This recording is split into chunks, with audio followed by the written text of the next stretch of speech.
ایران پر امریکہ اور اسرائیل کے مشترکہ فضائی حملوں کے بعد ایران نے بھی اسرائیل کے خلاف فاتح خیبر کے نام سے میزائل آپریشن کا آغاز کر دیا ہے۔ عالمی میڈیا رپورٹس کے مطابق ایران نے اسرائیل کے شمالی علاقوں کی جانب 30 میزائل داغے، جس کے بعد اسرائیل نے شہریوں کو فوری طور پر شیلٹرز میں جانے کی ہدایت جاری کر دی اور دفاعی نظام فعال کر دیا۔ بحرین میں بھی دھماکوں کی آوازیں سنی گئیں، جہاں امریکی بحری بیڑے کی سائٹ کے قریب دھواں اٹھتے دیکھا گیا۔ قطر نے فضا میں ایرانی میزائلوں کو نشانہ بنا کر تباہ کرنے کا دعویٰ کیا، جبکہ متحدہ عرب امارات نے کشیدگی کے باعث اپنی فضائی حدود بند کر دی ہیں۔ خطے میں صورتحال انتہائی کشیدہ ہو چکی ہے اور مزید رد عمل کا خدشہ ظاہر کیا جا رہا ہے۔ ایران کے شہر مناب میں لڑکیوں کے سکول پر اسرائیلی حملے میں جاں بحق طالبات کی تعداد 24 ہو گئی ہے، جبکہ ابتدائی اطلاعات میں 5 اموات کی تصدیق کی گئی تھی۔ تاہم بعد ازاں غیر ملکی خبرساں اداروں نے ہلاکتوں میں اضافے کی اطلاع دی۔ دوسری جانب امریکہ اور اسرائیل کے مشترکہ حملوں کے بعد تہران، اصفہان، قم، لورستان اور تبریز میں متعدد میزائل گرنے سے شدید دھماکے ہوئے۔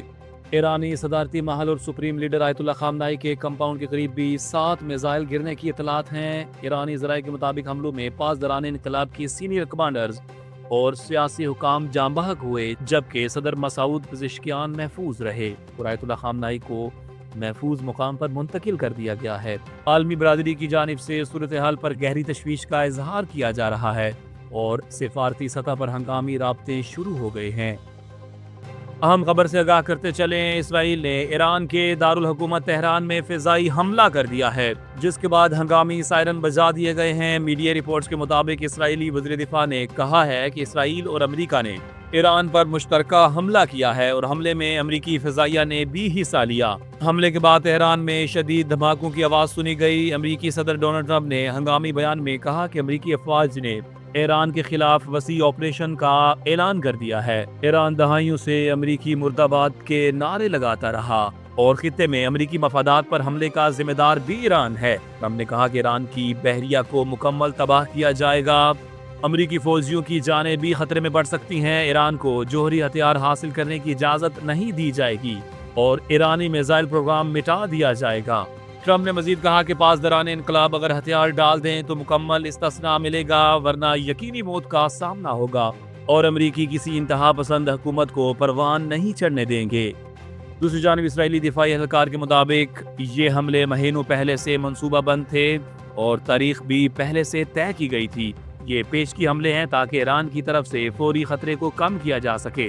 4 روز تک شدید اور مربوط حملے کیے جائیں گے، جس کے بعد تہران کی صورتحال تبدیل ہوگی۔ روسی میڈیا نے دعویٰ کیا کہ فضائی حملے میں کئی فوجی کمانڈر مارے گئے اور انٹیلیجنس ہیڈ کوارٹر کو بھی نشانہ بنایا گیا۔ ایرانی میڈیا کے مطابق یونیورسٹی اسٹریٹ، جمہوری ایریا، قوم، خرم آباد، اصفہان اور مہرآباد ایئرپورٹ کو بھی نشانہ بنایا گیا۔ ایرانی سپریم لیڈر آیت اللہ خامنائی کو محفوظ مقام پر منتقل کر دیا گیا ہے، جبکہ ایران نے فضائی حدود بند کر دی ہیں اور عراق نے بھی ایئر ٹریفک معطل کر دی ہے۔ اسرائیلی حکام کے مطابق یہ حملوں کی پہلی لہر ہے اور دوسری لہر متوقع ہے۔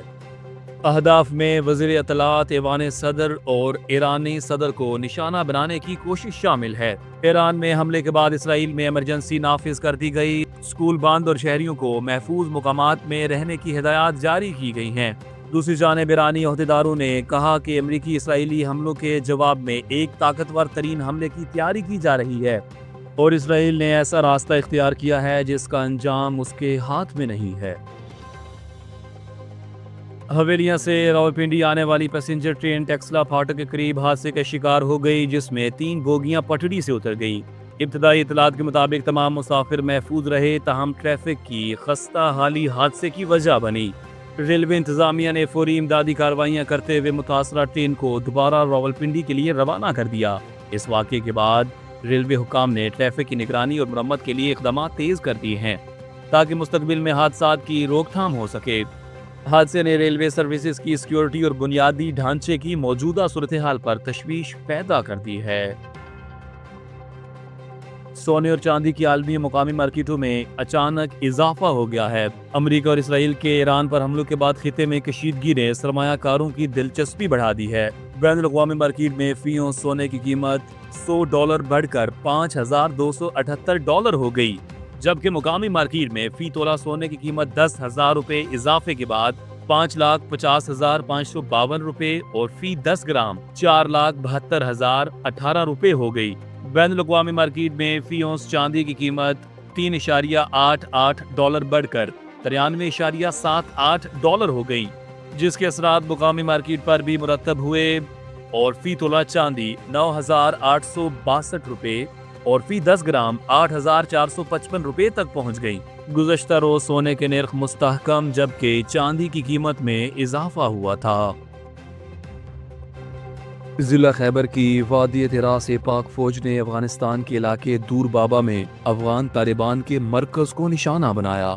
گولہ باری کے نتیجے میں 2 اہم طالبان کمانڈر بسم اللہ اور رستم سمیت 4 افراد مارے گئے۔